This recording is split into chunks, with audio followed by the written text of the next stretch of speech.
আসসালামু আলাইকুম সুপ্রিয় শিক্ষার্থীবৃন্দ। আশা করি তোমরা সবাই ভালো আছো। আজকে তোমাদের ৬ষ্ঠ থেকে ৯ম শ্রেণীর শিক্ষা সংক্রান্ত বিষয় অর্থাৎ তোমাদের পরীক্ষা হবে কিনা এই সংক্রান্ত বিষয়ে আমি তোমাদের তথ্য দিব। জাতীয় শিক্ষাক্রম ও পাঠ্যপুস্তক বোর্ড থেকে যে নির্দেশনা দেওয়া হয়েছে, তোমাদের আপাতত পরীক্ষা স্থগিত রয়েছে।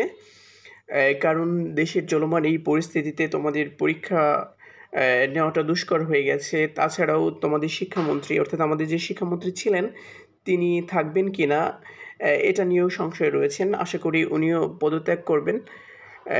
তাছাড়া তোমরা তোমাদের বিদ্যালয়ে যাওয়ার নির্দেশনা দেওয়া হয়েছে। তোমরা বিদ্যালয়ে যাবে, ভালো করে ক্লাস করবে। আর তোমাদের অর্ধবার্ষিকী পরীক্ষায় যেটা ছিল, অর্থাৎ প্রথম মূল্যায়ন পরীক্ষায় যেটা ছিল, তারপর থেকে পড়া শুরু করবে। ভালো করে বইটা পড়বে। আশা করি তোমরা সবাই ভালো করে পড়াশোনা করবে।